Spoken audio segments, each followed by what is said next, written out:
96 FM Mercury, sahabat, kembali lagi di perbincangan saya bersama dengan dua narasumber yang sudah hadir, penulis dari antologi cerpen Rahasia Dapur, buku terbaru, karya terbaru, kelahiran anak terbaru dari Pat Media Publisher, sahabat ya. Yang tentunya ini wajib untuk dinantikan ya. Kita nanti akan tanya kenapa diambil judul Rahasia Dapur dan kapan juga buku ini akan di-launching. Tetap stay tune di 96 FM Mercury.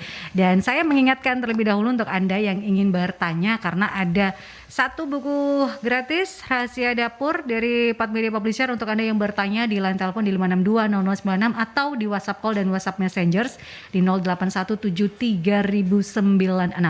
Stay tune juga bisa Anda lakukan melalui streamingnya Mercury di www.mercuryfm.id atau melalui aplikasi On Air, sahabat ya.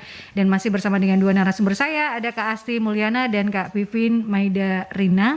Tadi kita sudah berbicara banyak, ada 19 penulis ya, kakak-kakak yang ada di sini. Wah. Ini juga didengarkan oleh teman-teman penulis yang lainnya yang juga stay tune.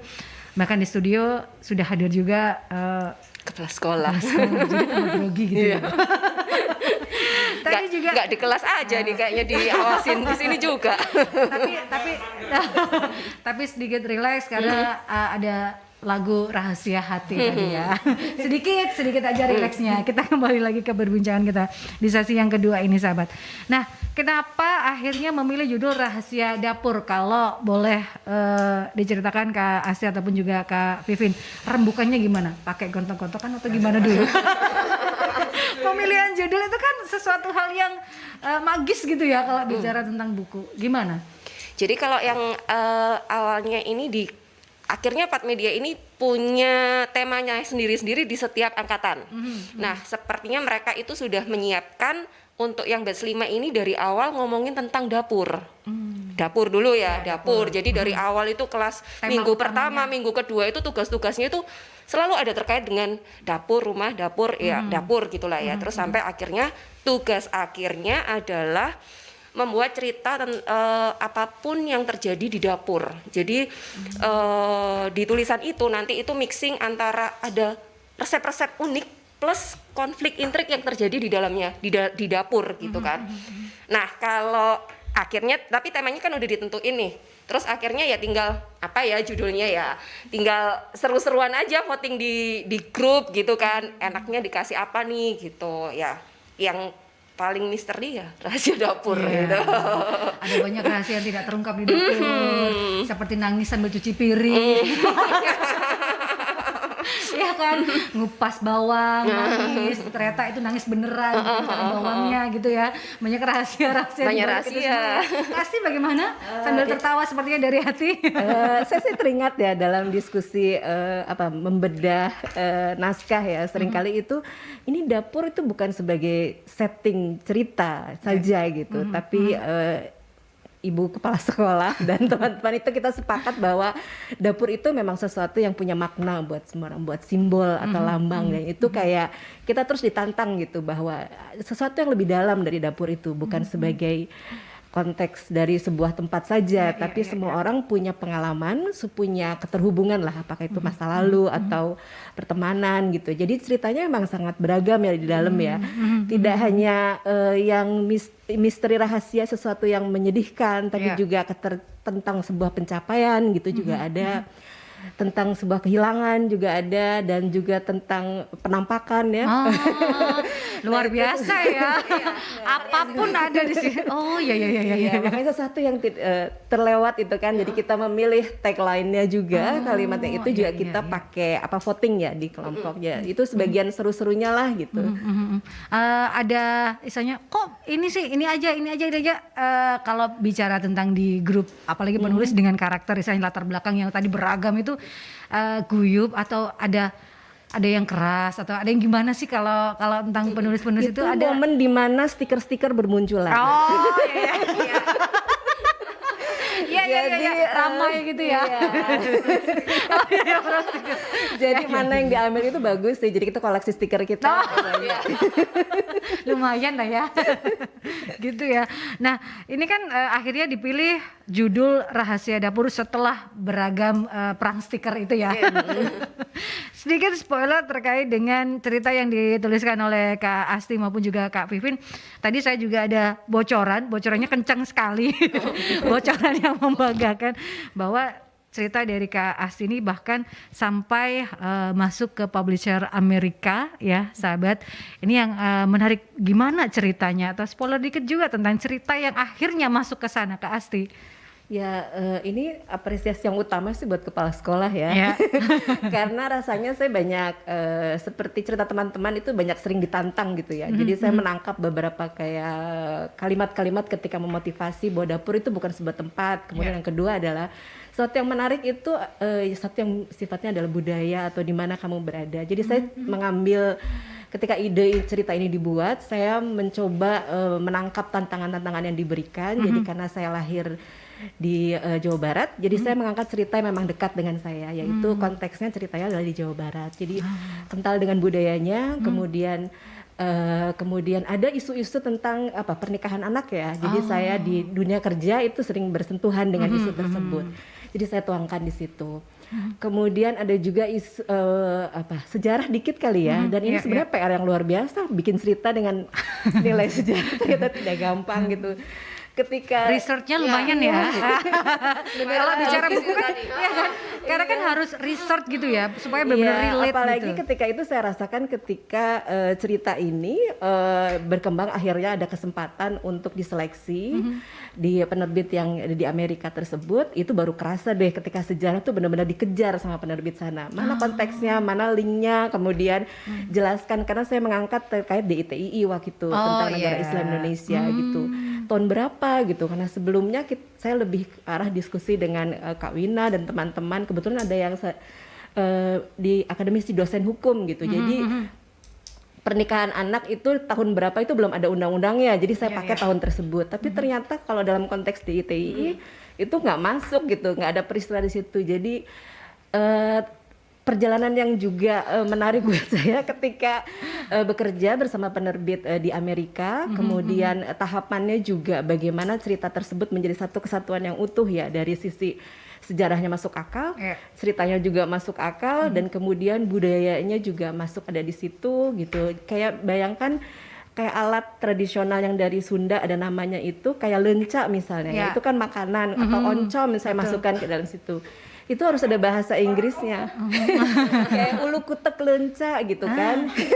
Nah, lencanya tahu apa itu ulu kutek. Kalau ulu kutek itu kan cara memasaknya ya, dan itu harus ada bahasa Inggrisnya gitu. Bahasa Inggrisnya apa ulu kutek? Lenca? Ya. Itu pusing ya. Ada lenca itu harus ada bahasa Latinnya. Kemudian ulu kutek itu menjelaskan proses memasaknya, tapi harus singkat juga. Jadi jangan pembaca suruh mikir karena penjelasannya panjang gitu. Imajinasinya kayak nggak sampai nanti, gitu. Jadi saya sering menjerit kepada ibu Iya. Dan itu sampai kepada translatornya juga. Jadi masih ada pertanyaan. Kemudian setelah translator juga ada editornya juga, dan masih juga ada. Ya ini saya beruntung sih, saya merasa beruntung sekali batch 5 ini spesial buat saya karena saya banyak mendapat keberuntungan gitu, karena cerita ini bisa berkembang, kemudian saya bisa masuk ke antologi buku di Amerika tersebut. Supaya interpretasi kenapa ya dalam tanda kutip rada rumit gitu ya prosesnya. Karena ini dialih bahasakan, sahabat, dialih bahasakan itu kan tidak, ya itu tadi ya. Agak serem juga ya. Kita aja nggak tahu ya apa itu kutuk lencah gitu kan. Yang seremnya kan, yang seremnya kan ketika saya mengangkat di ITI dan ternyata itu ditanya gitu. Terus ini di internasional lagi, ntar kalau ada pertanyaan-pertanyaan kayak gimana takut gitu. salah gitu kan. Walaupun saya bisa menyerahkan kepada kepala sekolah. Beralih tanggung jawab berarti ya. Kan ini berhubungan dengan sejarah, budaya dan lain sebagainya. Akhirnya itulah yang menarik dari publisher di Amerika Serikat untuk mengangkat dan mengambil cerita dari Kak Asti ini. Dan prosesnya cukup lumayan panjang karena sekali lagi ini alih bahasa supaya interpretasi yang dimaksud oleh penulis ini bisa sampai ke pembacanya. Satu lagi mungkin ya Kak ya, yang menarik dari publisher ini namanya Dalang Publisher. adalah pemiliknya dari Ibu Lian Go. Kemudian beliau sangat punya idealisme di Indonesia bahwa tidak boleh ada kata serapan. Oh. Jadi itu kita sering dapat cabai rawit gitu karena jadi Ribet kayak ya. acara komunikasi gitu, kita tidak mempergunakan kata yang ada kata serapannya. Jadi itu juga tantangan untuk membuat cerita tersebut tanpa kata serapan juga. Cukup luar biasa ya. itu satu cerita yang ada di buku antologi cerpen yang terbaru ini, Sahabat Rahasia Dapur. Itu baru satu, dan ini menjawab juga untuk Bu Retno yang sudah masuk melalui WhatsApp-nya Mercury. Boleh dikasih spoiler sedikit enggak sebuah cerpennya atau salah satu cerita yang ada di dalam buku ini? Sudah tadi ya Ibu Retno sudah tersampaikan ya. Nah, ini untuk cerita dari Kak Vivin sendiri seperti apa spoilernya? Sedikit aja kan. Kalau Kak Asti tadi adalah terkait dengan budaya dan sejarah, menyangkut itu juga ada pernikahan anak di dalamnya juga, ada itu luar biasa. Kalau untuk Kak Vivin sendiri, spoilernya sedikit untuk cerita yang dituliskan di dalam buku ini apa ini? Tentang aktivis jatuh cinta dan kehilangan. Wah, berat juga ya. Berat juga ya. Batch kelima ini ya. Itu kenapa milih itu akhirnya untuk Kak Vivin? Karena di satu sisi saya pingin ngangkat tentang aktivis yang terkait dengan bagaimana banyaknya lahan-lahan hutan di Indonesia yang dialihfungsikan. Nah, sebenarnya pingin ngangkat itu, cuman kalau itu didetailkan jadinya cerpennya panjang banget gitu kan. Nah, sementara topik utamanya sebenarnya kan dapur. Jadi harus ada kaitan antara pingin ngangkat tentang si aktivis ini, pingin juga ada intrik yang terjadi di dapur, dan ada tragis-tragisnya lah. Akhirnya endingnya kehilangan gitu. Wah, sad ending nih. Semakin penasaran ya sahabat dengan cerita-cerita yang ada di buku Rahasia Dapur, karena sekali lagi ini tagline-nya yang selalu ada rahasia di setiap sudut dapur yang tak akan bisa ditemukan jawabannya, sahabat ya. Itu yang menjadi tagline dari buku Rahasia Dapur yang tentunya harus kita baca bersama karena banyak sekali cerita-cerita yang menarik di dalamnya. Salah duanya yang ada di sini ya, sahabat. Ada cerita dari Kak Asti dan juga Kak Vivin yang cukup luar biasa. Ini membaca pertanyaan dari Mbak Wiwin. Tantangan terberatnya saat menulis di buku antologi Rahasia Dapur ini apa untuk masing-masing kakak? Terberat? Kak Asti dulu. Oh, apalagi Kak Asti gitu ya. Gimana? Ya? Tadi udah tantangan pertama adalah ngerem. Saya tuh pertama nggak tahu CWS itu cara ngitungnya gimana. Itu polosnya. Jadi ketika saya nulis cerita itu bablas gitu berapa halaman. Ternyata ini CWS itu adalah caranya seperti ini. Oh, ternyata udah panjang banget. Jadi saya menghilangkan bagian-bagian itu dan tetap itu logikanya jadi satu cerita tapi dengan hanya 10.000 CWS itu gitu. Itu tantangannya sih buat saya. Nah, untuk Kak Vivin? Ngomongin tentang logika tadi. Jadi kalau yang awal dulu itu di kelas yang pertama ya, itu adalah bagaimana saya yang biasa nulis pengalaman pribadi atau pengalaman perjalanan terus harus meliarkan imajinasi. Nah, kalau yang sekarang bagaimana imajinasi yang liar itu tapi dituliskan dengan cara yang logis. Jadi ada hal-hal yang akhirnya biasanya kan ya udahlah kita keluarin dulu, kita nulis ya kayak tadi ya, mungkin kalau Kak Asti panjang banget, kalau aku pokoknya tak tulis dulu, kemudian dibaca ulang, maka ada banyak hal yang akhirnya ketika bedah naskah gitu dipertanyakan itu adalah cara kita untuk melihat sisi-sisi yang enggak logis yang harus dibenahin. Nah, ketelitian itu yang buat aku belajar banyak di batch 5 ini kayak gitu. Jadi tantangannya di situ sih, bikin sesuatu yang fiksi yang ngayal tapi tetap logis, alurnya tetap logis itu. Supaya bisa sampai itu tadi ya ini sahabat. Nah, ini dari Mas Bima, menulis itu kan bisa dibilang gampang-gampang susah bahkan tidak mudah. Saya ditawari untuk menuliskan atau belajar di batch kelima ini di Rahasia Dapur.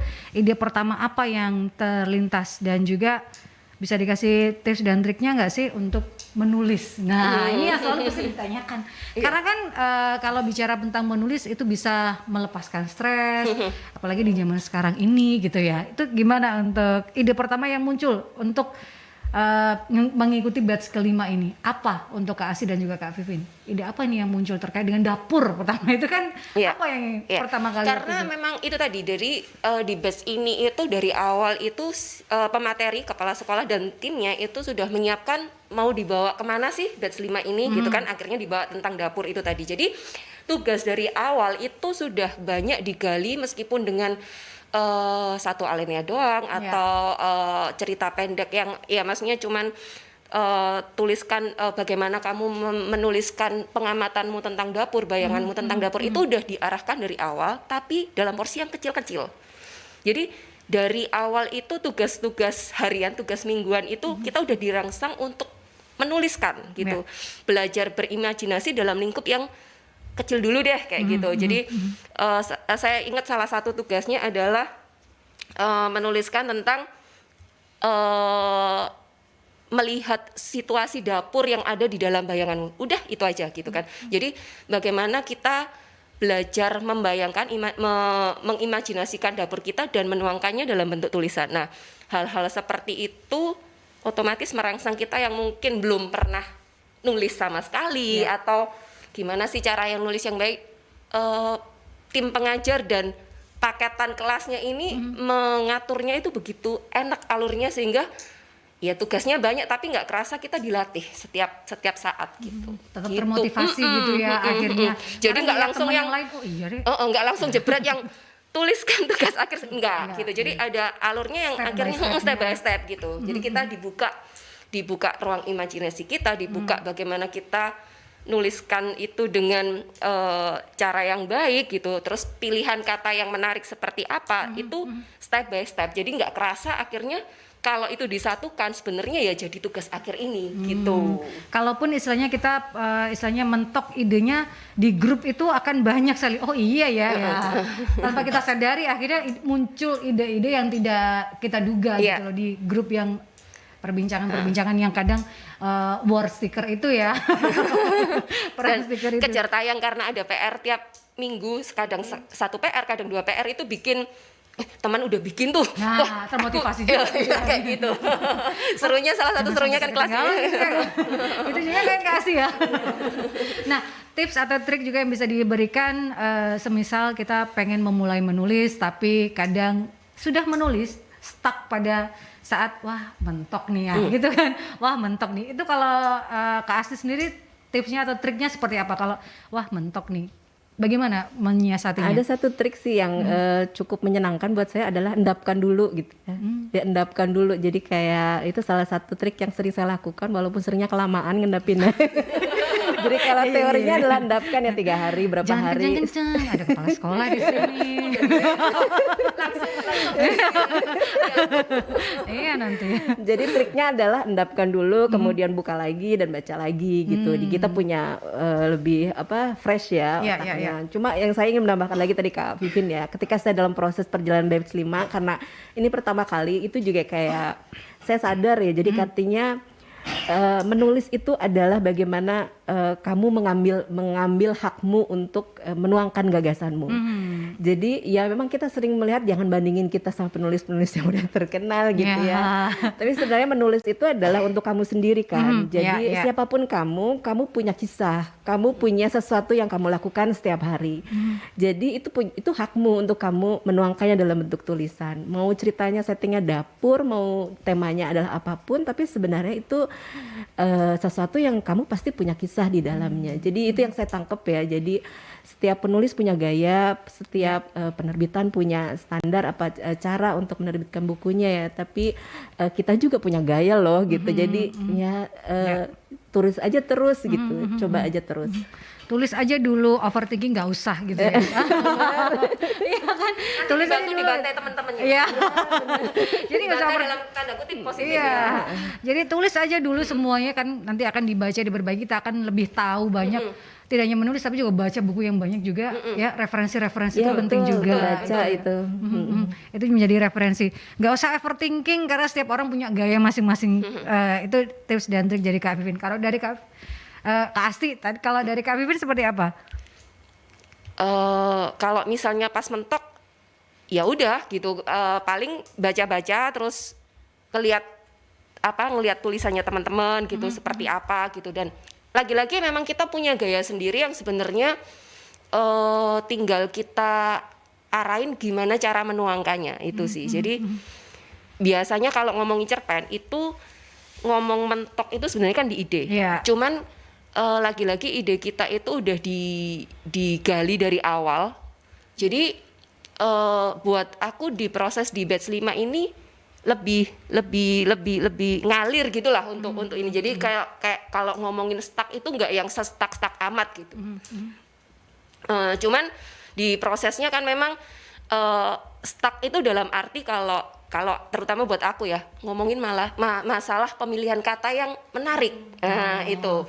Jadi kalau kayak gitu akhirnya kan membaca referensi, membaca tulisan teman, membaca buku itu akhirnya merefresh, memperbaiki pilihan kata yang mungkin kata ibu kepala sekolah biasa nih, jangan pakai kata yang apa istilah mainstream lah gitu. Kena cabe lo ngomong mainstream.